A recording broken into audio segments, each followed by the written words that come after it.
Welcome to this afternoon's lecture. So Marielle's credits include the seminal Diary of a Teenage Girl, Can You Ever Forgive Me, A Beautiful Day in the Neighbourhood, and this year's stunning Nightbitch, starring Amy Adams. So we'll now hear from Marielle in a pre-recorded lecture from New York, and that will be followed by a Q&A with Maria, and then, of course, questions from the floor. Ladies and gentlemen, Marielle Heller. Hi, my name is Marielle Heller, and I am the writer and director of Nightbitch. I'm going to talk today about adaptation. Nightbitch is based on the best-selling novel Nightbitch by Rachel Yoder. It was a beautiful novel that I absolutely loved. And adapting novels is a process that I think people don't totally understand, or it's a little bit misunderstood. I love adapting novels. I feel like it is a really fulfilling creative process, but I think people tend to think of adaptation as something like translation, like taking something that's in one language and just a one-for-one translation, and it really isn't that. The way I think about adaptation, it's much more like taking a painting and turning it into a sculpture. It's taking something that's in one form and turning it into a totally different art form, a totally different medium. For me, adaptation, it's not any less work than starting from scratch. Sometimes it actually feels like it's more work. I have to start with a source material that I love. I have to start with something that I have a lot of reverence for, that I have a lot of love for, and I need to get to know that material so deeply that it's almost like I could have written that book myself, so that I can then almost throw it away and start from scratch. People have asked me whether, when I'm adapting, do I cut and paste from the original documents? Not at all. It's always about starting from total scratch and really thinking about what I can use from that source material as inspiration and letting it become something very new and unique in a cinematic form, because the visual form of movies is totally different than the experience of reading a book. And I think when you try to be too close to original source material, you run into a lot of problems. It either doesn't translate because it was never intended to be a movie, or when you have just too much reverence for a source material, I think it can also make it that you don't allow the movie to become something new with its own kind of cinematic life and its own visual language and its own structure. The structure of movies is so different than the structure of novels. You know, a novel is intended to be picked up and put down multiple times. A movie is really intended for somebody to sit through and watch the whole thing without looking at their phones, you know, the way filmmakers want people to watch their movies from beginning to end. And that's a different arc. It has to have a different build. It has to have a different complete experience, if that makes sense. So today I'm going to talk a little bit about how I have adapted source material into movies. I'm going to talk about 3 projects. My first movie, which was The Diary of a Teenage Girl, based on the graphic novel by Phoebe Gloeckner. Can You Ever Forgive Me, which was my second movie, which was based on the memoir by Lee Israel. And then there was a number of scripts that had been written before I came on board as well. And then Nightbitch, which is my most recent movie, which is based on Rachel Yoder's book, which is such a wonderful book, and I adapted. And so what I'll do is, with each one, I'm going to talk about one scene that was in the original book. I'm going to talk about it as a script and then how it ended up in the final film. So I'm going to start with The Diary of a Teenage Girl. One of the hardest things whenever you're working on a script is how you're going to open a movie, how you're going to get to know your main characters. I always think about it like, when you are introducing a character, you need to have the audience fall in love with that character, even if they're a very flawed character, even if they're imperfect. You kind of need to be let in on their way of seeing the world. You need to be put into their head so that you can fall in love with their unique perspective. And with The Diary of a Teenage Girl, that was a particular challenge, because for those who haven't seen this movie, it's about a 15-year-old girl who's having sex with her mother's boyfriend. It's set in the 70s in San Francisco. And from her perspective, this is a very complicated and exciting experience of losing her virginity and kind of discovering herself sexually, and also her creative artist self. And she's coming to the story without a lot of judgment. And so it was really important when I was thinking about how to adapt this book that I loved so much. How could I give the audience this experience of not judging this lead character? So I wanted us to fall in love with her before we really knew the circumstances that she was in. So first, okay, I'm going to go back and start with how the book opened. I'm going to read it to you, and then we'll look at my script. Okay, this is the beginning of The Diary of a Teenage Girl. I don't remember being born. I was a very ugly child. My appearance has not improved, so I suppose it was a lucky break when he was attracted by my youthfulness. My name is Minnie Getz. My body is fairly evenly proportioned. I'm shortish, about 5'4", with broad shoulders and broad hips and a little waist, and my breasts keep growing, but they're still not big.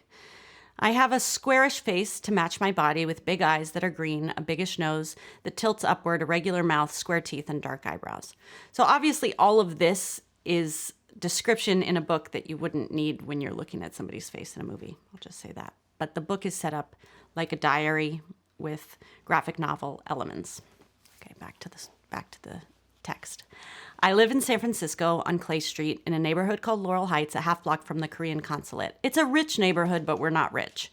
I live in an apartment in the middle flat of 3 in a Victorian house with my mother, my sister Gretel, who's 13. I'm 15 years old. I'm in 10th grade. I like being alone, and I'm not stupid, and I think a lot, and I don't usually talk much unless I know the person well, and then I just can't stop talking unless I'm in a quiet mood, which is at least twice a day when I'm with other people, and most of the time when I'm with myself only. I'm a very physical person. I'm always running around, and sometimes I hit people just for pretend, especially in Monroe. We box around all the time. I've been going to bed around midnight lately and waking up at 9:30. I wash my hair every day. I had it cut last night. It's brown and a few inches past my shoulders. Drawing and writing are the things I like to do best. I'm also interested in science, and my grandparents want me to become a doctor because my grandmother's one, and they think of all the grandchildren, I'm the most likely to follow in her footsteps, but I don't want to do that.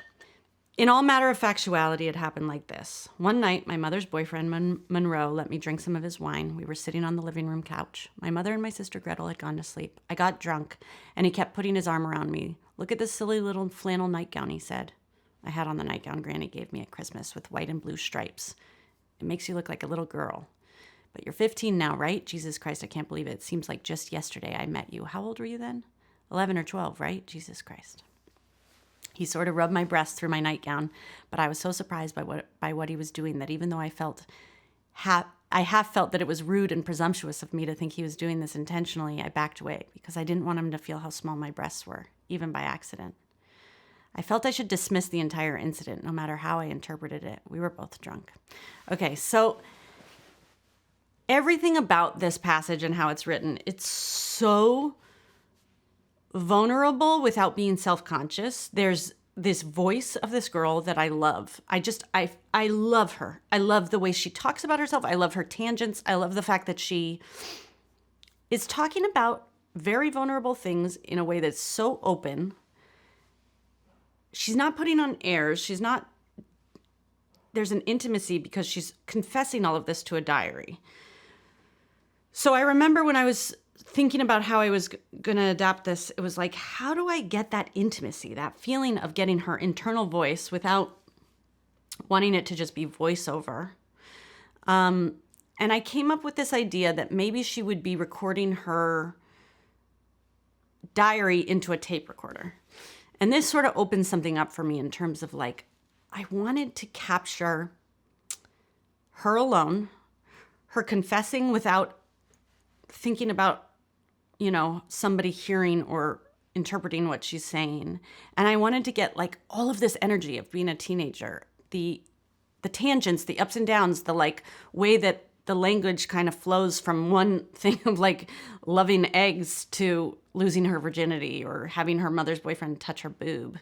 And so it was really about coming up with this kind of structure where I was like, okay, I need to set up that this character lives in San Francisco in the 70s. That's a specific time and place. I'm from the Bay Area. The Bay Area has its own culture. There's a looseness around rules and kind of convention that I think maybe people who are not from the Bay Area don't understand, especially around like different generations and how a lot of my friends grew up with parents who didn't really feel like parents. They kind of all felt like we were all contemporaries. People would smoke weed with their parents. We would like get drunk with our friends' parents, or there was just this kind of, there's a culture of looseness and exploration that is different than other places. And it was the 70s. So it was like even more so, even looser than when I grew up in the 90s. So I was thinking about how to start this movie. And I was like, I have to set up that we're in a very different time and place. We're in the Bay Area, we're in San Francisco, and it's the 70s. But then I also want to get this voice, and I want us to fall in love with this girl. I want to feel her perspective on the world. She sees things in this artistic way. She's an artist, she draws. And how do I show that she's got this like beautiful way of seeing the world? Okay, so now let's go to my script. Okay, so I'm gonna read now a little bit of the script of how I set up all of these different elements that I wanted to bring in a visual way. Exterior, San Francisco, the park, afternoon. Minnie gets an intensely smart 15-year-old, curious and strong but not jaded, walks through the seething, sprawling park. Minnie's voiceover, recording it into a cassette tape. I had sex today. Holy shit. Music kicks in, something with a beat. Minnie walks seriously down the path until the chorus chimes in. Then she shimmies or swishes her hips in time to the music. Minnie's POV, a boy with blonde feathered hair takes a long, slow puff off a joint. Smoke wafts up around his face, dancing with his curls almost magically. Minnie bounds through the park, past old strung-out hippies lounging in the grass. One of the women doesn't have a shirt on. This is the 70s in San Francisco. It's just how it is. A young woman jogs by in a skimpy 70s jogging outfit. Her unharnessed breasts bounce happily along. Comic stars appear on her nipples and bounce away. Minnie looks down and takes a quick peek at her own less ample breasts. She struts to the music. She leaves animated footsteps in her path. Minnie does, I'm going to just say I left certain things in this script that didn't make it into the final edit, but you can see my process of, I wanted to show this animation, integrate animation so that we could see that she's a comic book artist. In her book, there's all of these mixed mediums. There's graphic novel elements, there's the diary, and I wanted to show how she kind of makes projects and sees the world through this artistic eye. Minnie does a little skip and the music swells and cuts out. Exterior, Minnie's house street. Minnie runs up into a Victorian-style apartment building. She heads up the stairs, the Who's blasting from a neighbor's open door. Couldn't get that, too expensive. As Minnie passes, she can hear a couple having loud sex. She thinks little of it. I don't think that made the final cut either. Minnie's house, living room. Minnie enters, startled to find her mom, Charlotte, a hip woman of 34 who wishes she were 25, and Gretel, 13, and a mini Charlotte, pretty and girly, glued to the TV. Minnie tries to sneak past unnoticed. The room is complete with shag carpeting, wall-to-wall, hanging ferns, colorful Afghans. Minnie digs frantically through her closet, searching. She finds articles of clothes, tennis rackets out of the way, boxes fall on her until she finds what she's looking for. A 70s cassette recorder complete with a microphone. She wipes the dust off of it. She presses record on the tape recorder, noticing some dried red blood on her index finger. She picks at it for a moment, smells it. She thinks about where to begin. Then she jumps up, locks her door. She sits back down. Testing? No, fuck. My name is Minnie Getz. I'm a 15-year-old girl living in San Francisco, California, recording this onto a cassette tape because my life has gotten really crazy of late and I need to tell someone about it. If you're listening to this without my permission, please stop right now. Just really stop, okay? So, I don't remember being born. Begin imagining sequence. A comic book style animation, a woman's naked body lying on her side, breathes and moves in sketchy pencil lines. She moves in ecstasy. Minnie VO. I was a very ugly child. Her knees part slowly, opening seductively, exposing a hairy crotch, the pencil lines of pubic hair going in every direction. Her toes curl, and suddenly through the center of her legs pops up the head of a baby who looks just like Minnie, bright-eyed and smiling. The animation freezes. Okay, so this image of a drawing coming to life of a woman's body sort of in a sexual position that then turns into like the birth of a baby was one of the first images I had in my head when I was thinking about adapting this novel into a movie. It felt like a very natural adaptation because the book is a comic book and the main character is an artist. There was so much visual language to it all. And the book really melds different mediums in a beautiful way. Like it kind of segues between graphic novels, full-page illustrations, and these sort of diary elements. And so I thought a lot about like, how can I keep that flow and that feeling I had when reading the book, where I was reading this very intimate, personal story. I was being let in on her experience, but I was also getting to witness all of her artistry. And so it was, how do I tell a story in a movie setting that makes me feel as the audience the way I felt as a reader to this book? And I feel like that's always my guiding force, is like, what was my experience as a reader? What was special about that experience? And how do I translate that into a movie? How do I give an audience of this movie as special of an experience as I had when I was reading this book?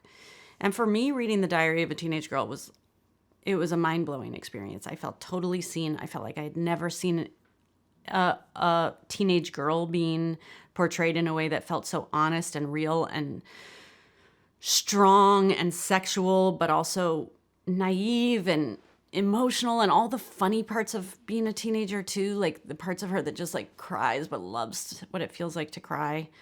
There's just so much about it that I felt invigorated reading the book. I felt like this is a character I've never seen on screen before. And I felt so much responsibility to do right by this character. But I also knew, as I worked on it, I couldn't just translate exactly what was in the book to a movie. It would have been 5 hours or something. But also, it just wouldn't have been a movie. It's like, why make it into a movie if it's already a book? It had to become something new. There were parts that I had written in that I thought I would kind of keep early on in that sequence that I ended up putting down lower, like introducing of her mother and her sister. But ultimately, there was this sort of introduction that she did in the book that I really did kind of try to keep going, but I had to find a way to make it much more visual and complete. Anyway, I feel really happy with how that movie started. I felt like it was a tricky balance to get a character who is that complicated and have us meet her and understand all of her given her circumstances so quickly. Similarly, a very difficult thing is, how do you end a movie or end a sort of big arc within a relationship in a movie? So I'm going to move on to talking about Can You Ever Forgive Me? Can You Ever Forgive Me is a book that was based on a memoir and a real person, Lee Israel. She was, for those who don't know, a kind of failed memoir writer who couldn't support herself, was living in New York, and she took up forging letters of famous authors in order to pay her bills, basically. Noel Coward, Dorothy Parker, these really witty, wonderful writers, and she could really write in their voices. That was one of the things that made her so amazing. So I came to this project in a slightly different situation. Diary had been a project where I pursued the rights for years to get the rights to this book that I loved. Can You Ever Forgive Me was a project that already existed. There had been other writers attached to it before me, and a number of versions of the script had existed. Lee Israel had written this very short memoir that was really delightful, but was not a full movie. And then there was all this research. There was, when I came onto the project, Nicole Hollofcenter had been attached to direct it before me, and she kind of handed over boxes and boxes of Lee's letters and real stuff from her life. So the first thing I did was obviously read the memoir, but then also immerse myself in all of this research that we had at our fingertips about Lee and her crimes and how she had been caught and everything that had happened. But the thing that really excited me about this project was this relationship between her and Jack Hawk, who was her sort of comrade in crime. But he was not actually a very big part of the script or the book when I came on board. But it was the thing I felt most emotionally connected to. So when I did my version of the script, one of the biggest things I did was flesh out their relationship. And it also had sort of no ending. And I realized that this relationship was the thing that I felt the most emotionally connected to, and I really, really wanted to give it a satisfying ending. I say satisfying because to me, I want movies to end satisfyingly, not necessarily happy endings or sad endings, but I just want to feel like I went on this journey for a reason and it's satisfying. And I especially didn't feel when I came on board like that storyline ended satisfyingly. So one thing about this relationship is it was two characters who were both gay in 80s New York. And in the script when I came on board, there was no mention of AIDS, which felt like an enormous omission. The real character of Jack Hawk, who is played by Richard E. Grant in the movie, died of AIDS. I knew in the research that I had done that he had died of AIDS. And that wasn't mentioned in the script at all. So that felt very odd to me. And it felt sort of like something that was being left out. It just felt like a glaring omission. Like, how do we talk about two gay characters in 80s New York and not mention the AIDS crisis, which was dominating life? And their relationship also felt like this is a relationship between a lesbian and a gay man. That alliance that was happening in New York at the time was happening largely because lesbians were stepping in to be caretakers for a lot of gay men whose families were abandoning them and who were dying. So there was this sort of interesting allegiance that was happening at that time. I found that really fascinating as a sort of larger context for this relationship. And I just loved Jack. I loved the idea of this character. I loved this kind of grifter. And I loved these two characters who had nobody in their life except each other. So I went back to the book to see if I could figure out anything about their ending. There was very little, actually, about Jack and how Jack and Lee ever ended their relationship before he died. And in the script, like I said, he didn't even die. But he just drifted off and wasn't there at the end of the movie. So I went back and I found this very short little excerpt from the book. I'll read that now, and then I'll talk about how this led to what I put into the script. Jack, who had been sentenced to 3 years probation, died 10/19/94. He was 47. I had encountered him only once when I was waiting to be called at a medical clinic. He passed right in front of me on crutches, having apparently broken a leg. He did not see me. I smiled at the thought of extending my leg and tripping him. There was an upside to his dying when he did, prior to which he was free and looked after with love by members of the gay men's health crisis.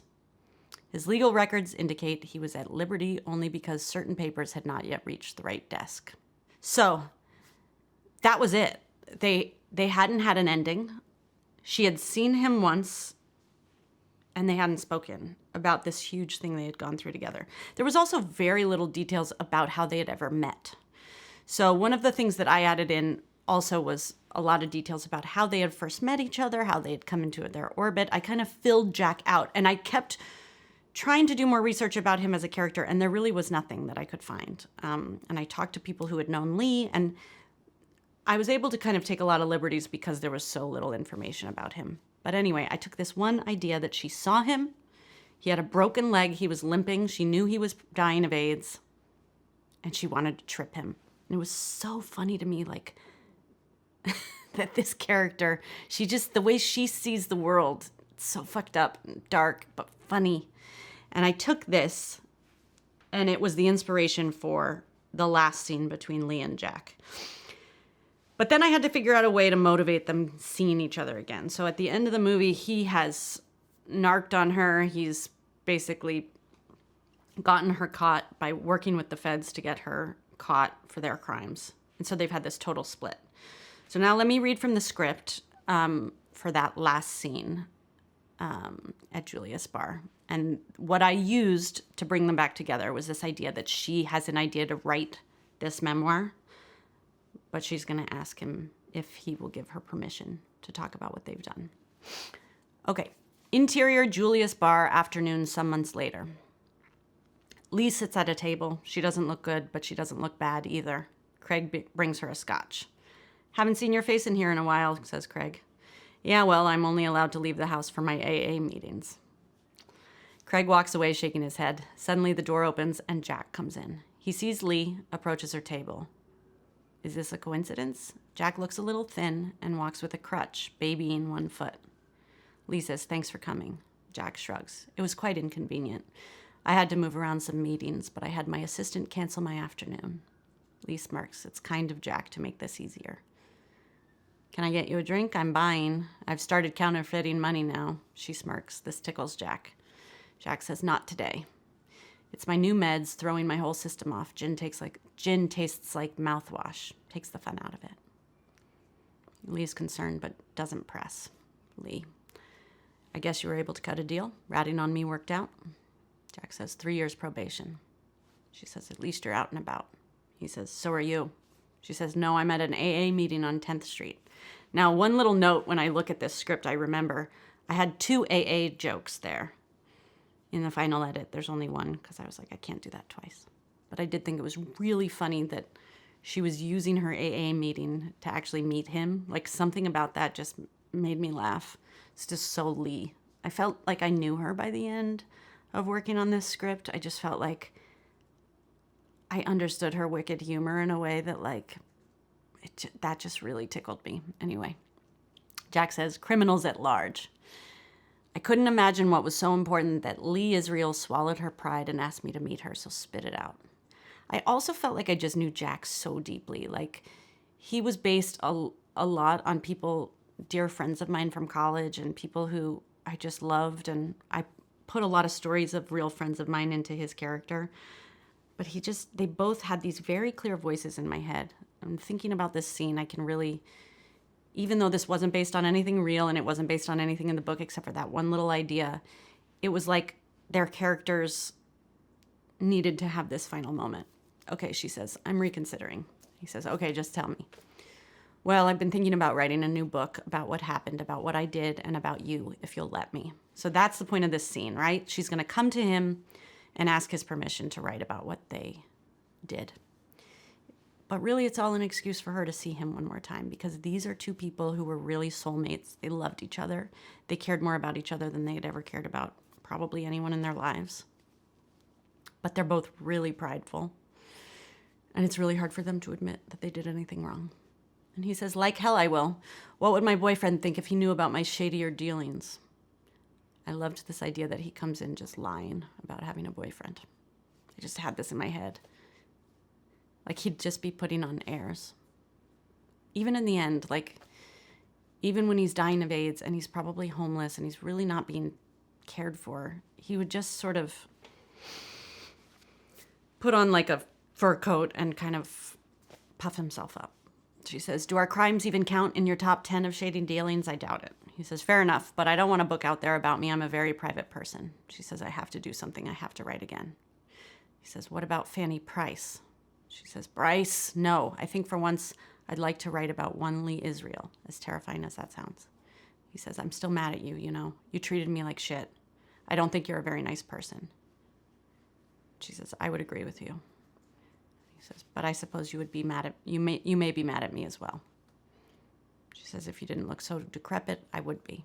He says, yes, well, I guess it's not some huge plot twist. It was going to catch up to me eventually. I was trying to figure out how to talk about his sickness without talking about it, because I also didn't want it to become preachy in any way. And I felt like these characters would find a way to morbidly laugh about his situation. So she says, you have fucked your way through Manhattan. And he says, I would like that on my tombstone. They share a morbid laugh. He says, with the addition of, but he steered clear of the boroughs. She says, sure. After a beat, he says, will you make me 29? And with perfect skin, and don't make me sound stupid. Leah's quiet, realizing he's agreeing. Jack says, oh, fuck it, write whatever you want. It's not like anyone reads your books anyways. She says, I've already written 5 chapters. Jack laughs. She says, thank you. Lee reaches out, touches Jack's hand. This lingers for just a moment, then Jack stands, breaking it. I'm late for a board meeting. My driver is waiting. The life of a millionaire. They both smile, going with the bit. Jack starts towards the door, crossing in front of Lee. She stifles a laugh. Jack looks back. What? She says, no, I was so tempted to trip you just now. Jack laughs against his better judgment. Wow, you're a horrid cunt, Lee. So are you, Jack. Good luck. You too. Everything with them had to be subtext, right? So, you're a horrid cunt, Lee, means I love you. So are you, Jack. Means I love you too. And I loved writing this scene because it was like, how do I take these two characters who I've gotten to know so well and give them the most emotional ending I can possibly think of without saying one thing schmaltzy? How can I take the piss out of every single moment? And they were just so incredible when we filmed it. It was such a beautiful experience of filming this scene. And it's one of my favorite scenes in the whole movie. And we got to shoot in Julius's bar, which is one of the oldest gay bars in New York City, if not the oldest. And it's where Lee Israel really drank. So when we went there and we filmed there, they shut down the bar for a day or two, and a bunch of people who used to drink with her showed up. It was really special. It just felt like we had these ghosts of these people who had really lived and really walked and drank in this bar. And I was giving them an ending, giving them a completion to their story. All right, let's move on to Nightbitch. All right, so Nightbitch, what was so fun and challenging about the adaptation of this movie was the book is very internal. Rachel Yoder's book made me feel so invigorated and seen because I felt like, oh my God, she's been spying on my brain. When I read her book, I had just had my second child. I had moved out of the city to the woods. It was the pandemic and I was pregnant. And so I had my second kid and my husband went back to work first. And I was home alone for the first time with my two kids. And I was losing my mind. I mean, we were all losing our minds. It was post the pandemic. We were stuck in our houses. There was very little, there was very little communal anything. I still hadn't gone really back into the world. And that's so similar to what happens when you first have a baby, is like you're just stuck in your house and in your own brain. So I read her book and it felt like, oh my God, somebody has been spying on me. She knows exactly my deepest and darkest thoughts. But the book was also really internal. It's written like a monologue, basically, of her internal thoughts. It's not cinematic in that way. But there were certain scenes that when I read the book, I was like, oh, I see this. I see this as a movie. And I remember getting to this one scene that I now call the kale salad scene. And I stopped and I read it out loud to my husband, and it was making me giggle so much. And it's a scene that is kind of right in the middle of the movie. So we've talked about the beginnings, we've talked about the ends. This is really just a scene that was like an anchor for me about this character and how she feels invisible in her life. So a lot of what Nightbitch is about a mother who's losing her identity. She feels like she's just someone's mom. She's no longer herself. She doesn't even know who she is anymore. And there's a scene where she goes back and has dinner with her former friends, her former artist friends who she went to grad school with. And she just feels like she has nothing to add to the conversation. She doesn't even know how to put a sentence together. She's only talking to a 2-year-old all day. She doesn't even know how to talk to adults, let alone have something like intellectual to add to a conversation about current art exhibits or what's happening in culture. And she feels so invisible. She's also an aging woman, which I think any woman as we age can say. The feeling of invisibility is major. You start to feel like, what did Tina Fey say? Like you hit a point when you're no longer fuckable and nobody wants to hear what you have to say. I'm saying it wrong, but it's something like that. She's getting to that point where she's like, nobody cares what I have to say. That kind of reminded me too of Can You Ever Forgive Me? Because when I talked about Can You Ever Forgive Me, one of the reasons I think Lee Israel got away with her crimes was because she was a woman of a certain age and she was kind of invisible. Nobody paid attention to her. So she got away with more than she would have. But this is a character who's just on the cusp of beginning to be invisible, going from being somebody who was vibrant, had her own life, felt like a successful artist in some way, and then has now started to morph into somebody who feels like she's invisible. And this kale salad scene just encapsulated all of those feelings in a way that felt so satisfying and funny and dark. And it was just so relatable to me. So let me read from the book first. What a delight to join other accomplished women for a dinner cooked by someone else and a glass of white wine and stimulating conversation, a chance to share their respective trials and tribulations within a context of mutual respect and admiration. The working mother started in about her work immediately, explaining even before they ordered that she had been confronting and complicating the notion of appropriation, artistic ownership, and public persona by recontextualizing Instagram posts within works of art. This woman, this working mother, working artist, had it all without a hitch, simply printed out Instagram posts on a large scale, and that was it. That was the art. Oh, sure, there were claims of curation and the power of juxtaposition, but when it came down to it, she had browsed Instagram, found some pics, and gotten a large-scale printer, and voila, art. Nightbitch, so in this part of the book, she's calling herself Nightbitch. The mother is calling herself Nightbitch. Nightbitch had read about it on her website, and then in the Times, where she saw a recent piece had sold for $500,000. The other grad school friend, the videographer, had been experimenting with the interplay between seer and seen in the ways in which we mediate reality, as if that were a new thing, the mother thought. As if there were actually any original thought that had even gone into such a project. This friend who had just had a show in the Kelly Biennial, 2 literally unwatchable videos. In one, the video cut in and out as the power surged and died and was meant to inspire thought regarding our relationship with information and power, though the mother felt installation would simply be annoying, was more an idea than anything else. It didn't even really need an installation, just an artist statement. The other video, her friend explained, was a real-time video of 24 hours of her day side by side with an actress acting out that very same day in that very same space. Her friend said something about the performance. Can we truly be ourselves while being watched? Blah, blah, blah.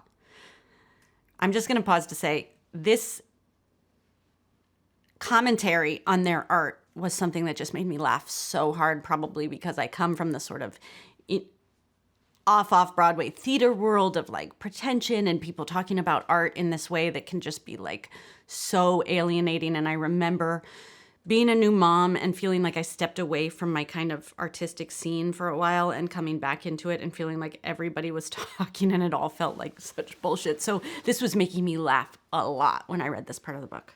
Okay. The mother nodded and smiled, sure. And what are you working on? They asked her, and she stammered and chuckled, turned red, stared at the wall for a moment before saying something about the wildness of motherhood.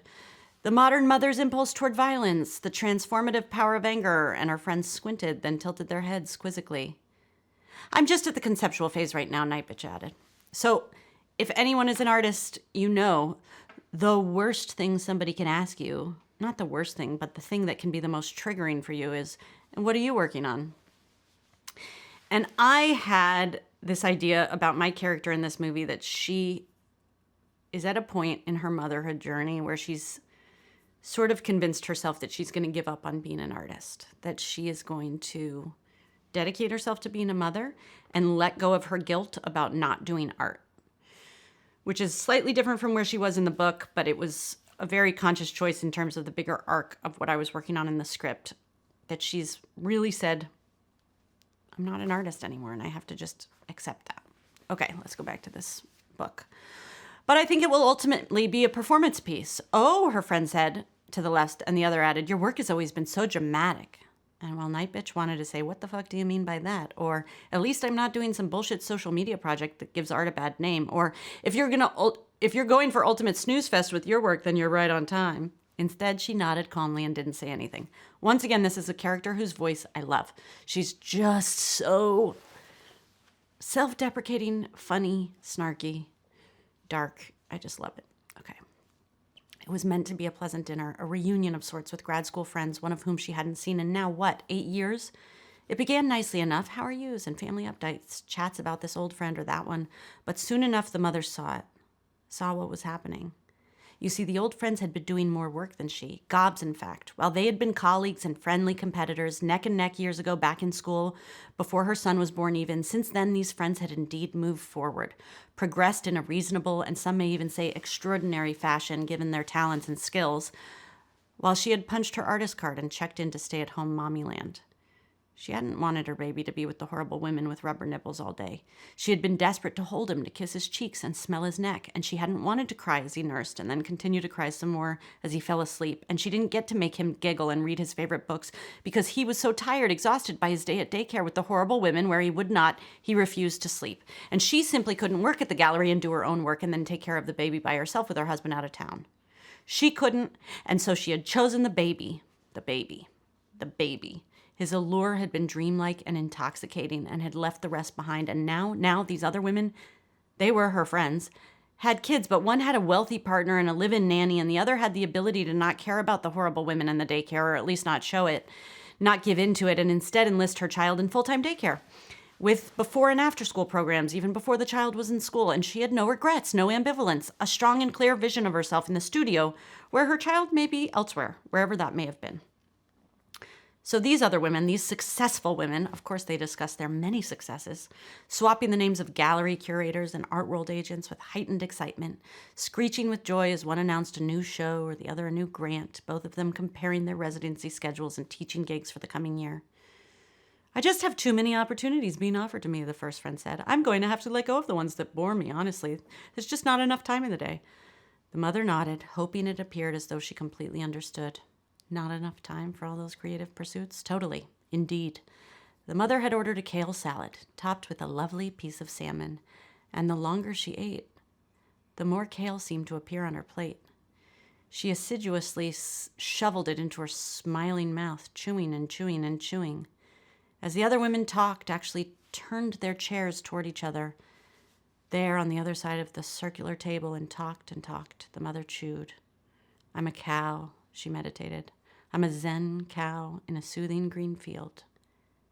This meditation she needed to counteract the cud that rose from down in her guts, for it was there, she discovered, with a startling pang of nausea, that she had pushed all the anger and sadness, all the disappointment about how her life had turned out. It was there.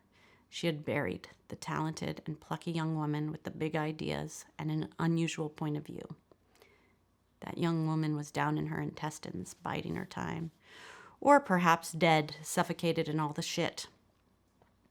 And up where the mother still lived, up and out in the air, at the table in the lamplit restaurant tucked in the charming bricked strip of buildings in a quaint little college town, there sat a middle-aged mom, out of the job market for some 4 years now, out of the art world for the same amount of time, no longer a newcomer, but also not yet emerged, not yet even introduced to the art world, really, save for some very minor regional shows, a few articles here and there, but otherwise decidedly unemergent with no hopes of surfacing soon. And this is not how Nightbitch had viewed herself, not by a long shot, for she had been keeping this idea alive that there was infinite time and potential and opportunity. She wasn't that old, her life wasn't over, and sitting at that table, she saw quite starkly, through 2 glasses of white wine and an entire bale of kale, that she was none of these things. She was, instead, in a word, insignificant. Okay, that was a long passage, but it encapsulated everything I wanted this movie to convey in so many ways. Not everything, but a lot of the ideas that I was in love with about this character and how I felt I so related to her. So it was really fun when thinking about how this scene could play out to think about these art school friends, these grad school friends, and all of their pretension. I decided to not make it just 2 women, but to expand it out and make only one of them a mother and everyone else childless, which was just fun to kind of create these different characters and give them more complete differences amongst them. Something, because I had decided that the character would be in the process of giving up thinking of herself as an artist, although deep down that's not what she wants. She's saying out loud she's giving up being an artist, but deep down that's not at all what she really wants in her life. But she's trying to convince herself that that's the right thing to do. And I felt like this is going to be the scene where that conflict of her saying, I'm giving this up, but really deep down she feels so much jealousy and like she's lost track of who she really is as an artist, is going to well up into this like explosion. And the kale salad became like a focus of it. So let's go to the script and see how I wrote this into a scene. Okay. Everyone's seated now at the table, and the mother's end of the table is engaged in conversation with each other. Menus in front of them, cocktails and wine in hand. Naya, Lemuel, 40, gay and gorgeous. The mother, and Frida, 45, with an intense, angry energy. Nobody touches the bread. God, I just hate when no one eats bread. Except the mother, who's starving and digs in. She watches as the friends talk, like a ping pong match. Frida says, "It's got like an ironic wink to it." Lemuel says, "I didn't get that. I feel like you have to come from a certain background to feel that irony." Mother says, "Right." Nobody registers the mother who's trying to engage. So I had this idea very early on that in this scene, no one would be looking at Amy Adams' character of Mother until a very specific point. So I directed all of the actors to not look at her at all. It's like the scene is happening and she's feeling invisible. Frida says, "You know that work that is examining social media, like my piece, is tricky. We've lost some objectivity." Mother says, "Uh-huh. I'm working on a video piece about one woman's day taking over 24 hours side by side with an actress who is acting out that same day in that very same space, masturbating, shitting, all of it." Lemuel says, "But how will you know which woman is the woman?"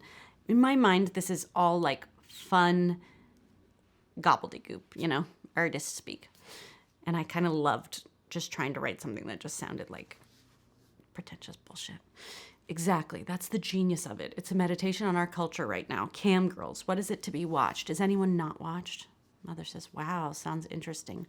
Finally, both Frida and Lemuel look to the mother sharply. "Are you working on anything?" Frida says. "Me? No, I'm not working on anything. Nope." Just then the server, 20, male model, good looks, comes up to take their order. "We have a beautiful sea bass tonight served with a white wine reduction as well as homemade cavatelli with chanterelles and fiddlehead ferns." Everyone ums and ahs. The mother laughs to herself. And Naya looks at her questioningly. "What's funny?" Okay, so this was just my own idea of one of the most embarrassing feelings of becoming a new mother, which was even when I knew I was supposed to be engaging in adult talk, I would always bring things back to my kids.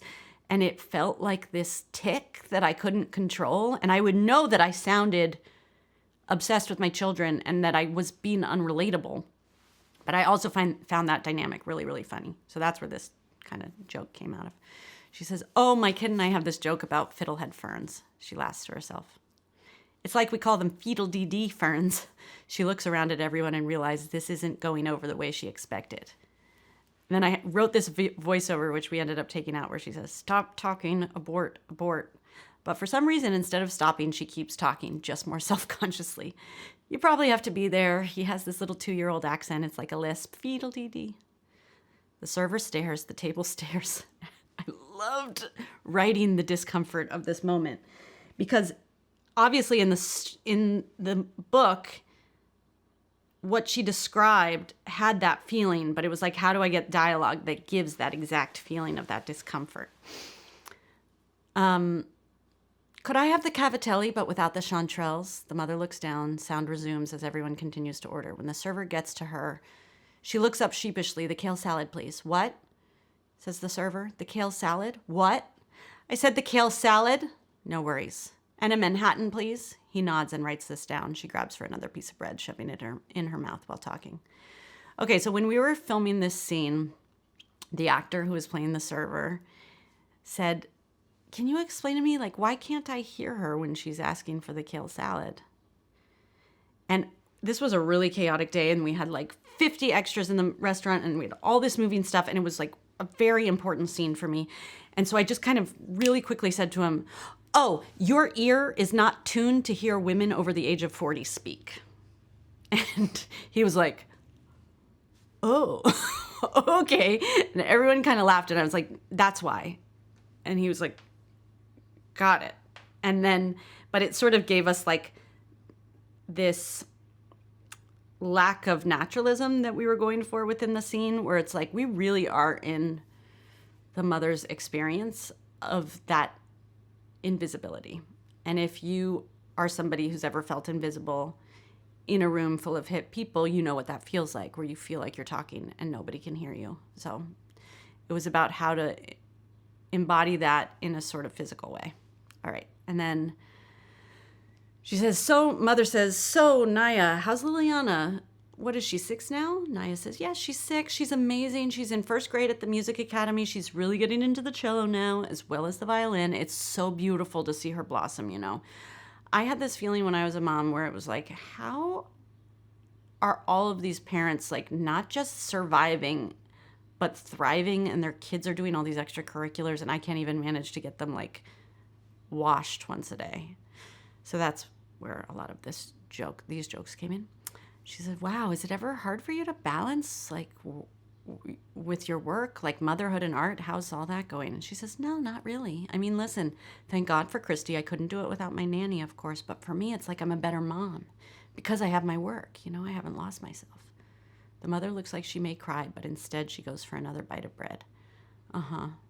Suddenly, Naya yells down to the other end of the table. Oh, Frida, you get your application into the Founders Grant? Did you do it? Barely. I turned it in at like 2 a.m. I'm such a fucking idiot. You? Oh, I turned it in weeks ago. Now we wait. The mother swallows and starts speaking to herself almost half jokingly. I didn't get my application in. What am I going to do? She takes a sip of her drink, kind of loopy and jokey. Mother says, I'm sure they're wondering where my application is. Nobody hears her. Server, big kale for you, ma'am. He places down a comically large bowl of kale in front of the mother and gives Lemuel his beautiful pasta. She says, I hate it when they call me ma'am. She smiles, but nobody's paying attention to her. The mother starts eating the endless kale while the other people at the table continue to talk. But their words have lost all meaning. There's a circus-like quality creeping in. It's like a critique of, it's more of a meditation on, let's call a spade a spade. The show is the most important artistic event of our lifetime. They all nod in agreement. The mother takes a bite of kale and chews, the sound of the restaurant fading out and the sounds of a meadow chiming in. I'm a cow. I'm a Zen cow in a soothing green field. The server drops off her Manhattan at the table. Oh, could I? He walks away, totally ignoring her. She takes a large guzzle of her Manhattan and then burps like something wants to come up. All the sound in the restaurant is cut out now. I don't always do this where I really write in like sound design into a script, but this one was very clear in my head. Everyone's talking, but there's no sound. The mother's in her own world. Oh, this kale. Then it's just pushing it down farther. All my rage and disappointment. I thought I had digested it, but it's still down there. She massages her midsection, burning a hole in me. And the woman I used to be, the talented and plucky young woman with big ideas, she rubs her belly. She's down there also, in my intestines, buried in kale, biding her time. Or maybe she's dead, suffocated. She looks around, looking at the beautiful restaurant, nobody paying attention to her. And here I am, up here in the beautiful lighting of this beautiful fucking restaurant, just a middle-aged saggy mom without a single intelligent comment to add to the conversation. Insignificant. That word in the book was so powerful to me. To feel insignificant is one of the worst things you could feel in the world, right? As she says it, it feels so real, her friends' voices fade back in. Did you make it to the Simiac yet? Anyway, I feel like this scene is one of my favorite examples of adaptation and how it can be successful. You know, something that you love, a piece of work that you love, that has to shift and grow into something different in a script form, and then again, something different in a final film form. And I really believe in this idea that the film tells you what it wants to be, and you have to listen, you have to let it grow and morph, but hopefully there's an emotional truth that you're sticking to, something from the original work that touched you or meant something to you, and hopefully that stays true. It's like one of the best compliments I got was when Phoebe Gleckner saw the movie of The Diary of a Teenage Girl. She was like, it's not exactly my story, but something about it feels true. I know them. And that's all I could ask for, right? It's going to be told through a different lens. It's going to have a different perspective put on it. I'm going to bring in my own life and my own experiences and so much of my own story into the version of these books that I'm going to adapt into a screenplay. But hopefully the thing that made me fall in love with the original source material is still there or is maintained in this final piece that we end up with. Anyway, I do love adaptation. I think it's a really exciting, challenging art form, and I hope you enjoyed this exploration of 3 of my adaptations. Thank you. Good evening. Hi.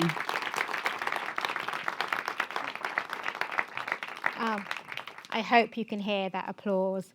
Thank you so much for a really insightful, brilliant deep dive into adaptations. You're really showing the process in the most illustrative way. Thank you. I'm so glad. I'm going to start off with just a question. I'm going to open up to the audience straight away after that. You spoke about subtext in the most beautiful way, and I'm just wanting to ask you a little bit more about that, to delve into the process, kind of the inner world of Minnie, of Nightbitch, of the scene that we saw with Lee Israel. It's so honest, and you've got a really unique way of capturing truth. Do you have any particular techniques for dissolving kind of into those characters' minds? I think I can only make a movie if I really understand the characters from a deep place. People say you only really write yourself in various versions, and there is some truth in that. I think what I love about all three of those characters is they are people who feel misunderstood in their lives, feel like they don't have the voice that they otherwise wish they had. They're not getting the recognition for something within their life, and they feel ultimately pretty alone and misunderstood. And so the movie in that way functions to kind of bring to light some of the darker thoughts that they may have under the surface, which maybe is just the type of character I'm drawn to and love. Somebody who, doesn't have anybody else to speak to in some way. And so this movie is giving them a voice. Well, it was illustrated superbly in kind of all of the scenes that you picked. Thank you so much. I'm going to open up to the audience now. I'm just curious to know, is there any other adaptations that you've watched over the years that you feel that they've made a successful transition to film that you feel has worked better on film than in the novel, and vice versa? Oh, I'm sure there are many.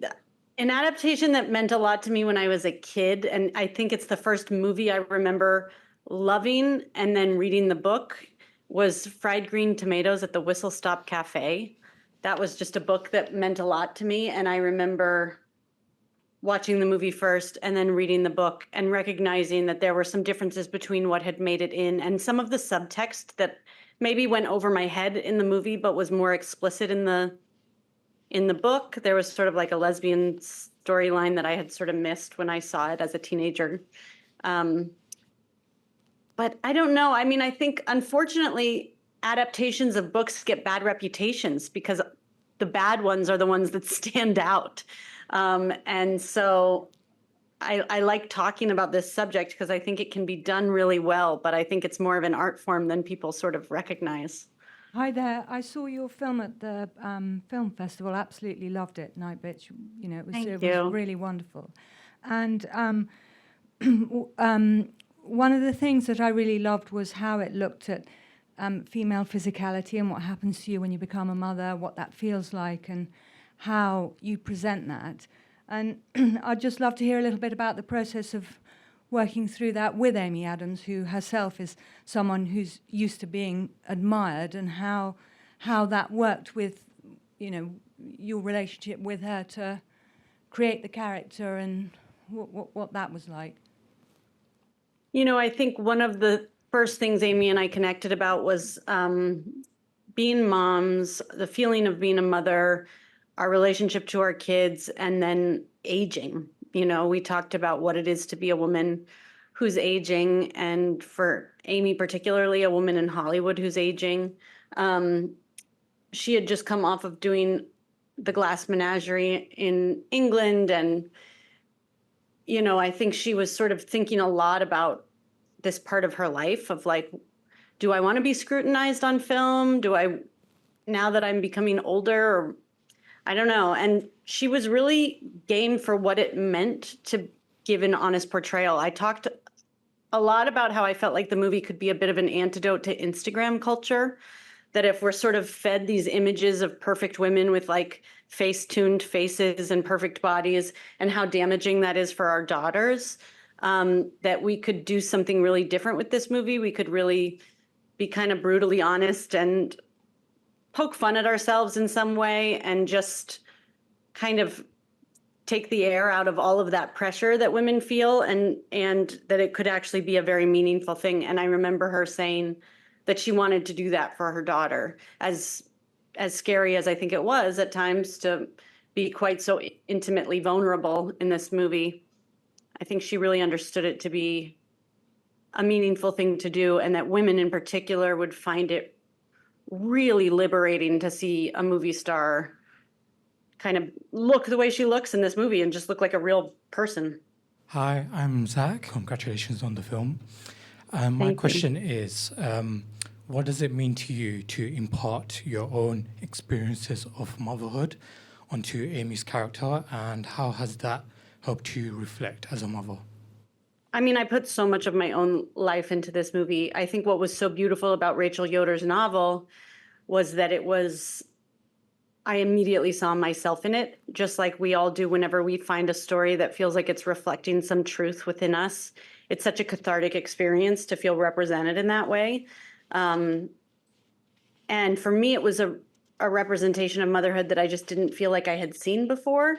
And so I couldn't help but see it entirely through the lens of my own life and put all of my own experiences in it, which was a very cathartic thing when I was writing. It was actually very fun to kind of have an outlet for all of my maternal frustrations, because while I was writing that script, my husband had gone back to work, and I was home with our 2 kids for the first time. And I was really overwhelmed, truthfully. It was post-pandemic and I didn't have any help except for my parents who kind of came in and out. And it was a very overwhelming time. So for me, I was able to put a lot of my frustration of what I was going through in my day into my writing. And I was having a good time with it too. And because it was my second child that I had a little bit more distance and knew that it was going to end. I was in less of a dark place than I was probably right after my first child, where I couldn't even imagine that the phases would ever end.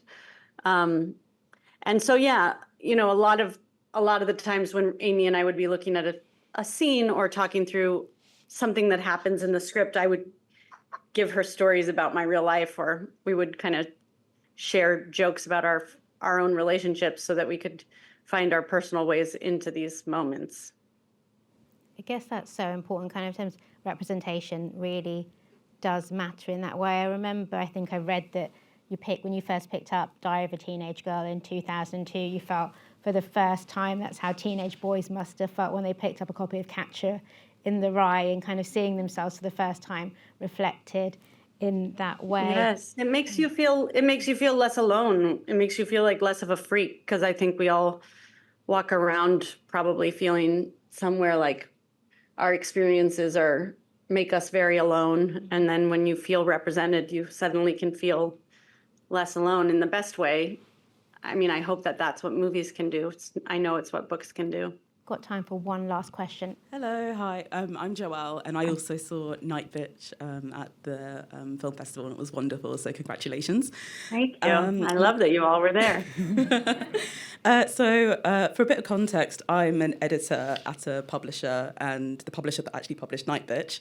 And oh, nice. Yeah. So one of my questions, my only question is, what's it actually like working with a living author on an adaptation of their work? Because we're always really thrilled when filmmakers, buy the rights and come along, and it's always really exciting and fun. But when the actual work starts, sometimes the author kind of freaks out a little bit because their work is now being turned into something that is completely different, like you said, as it should be. And so what is the relationship like actually with the author when you're adapting their work?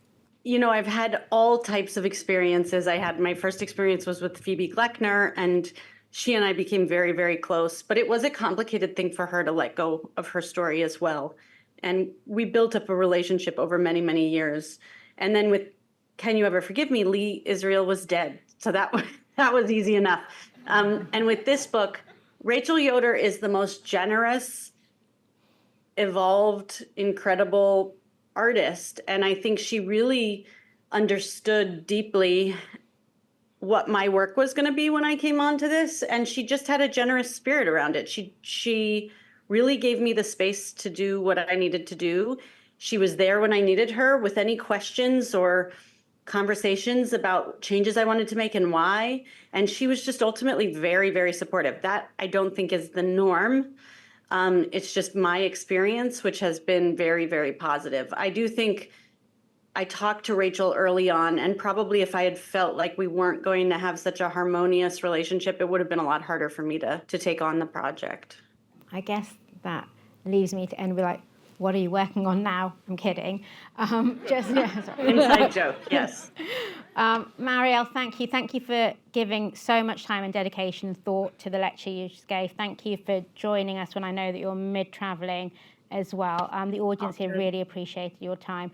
As you've heard, many of them have already seen Nightbitch, and if you haven't, it's coming out in cinemas very soon here. Thank you so much, Marielle. It's my pleasure. Thank you so much. Thank you for having me.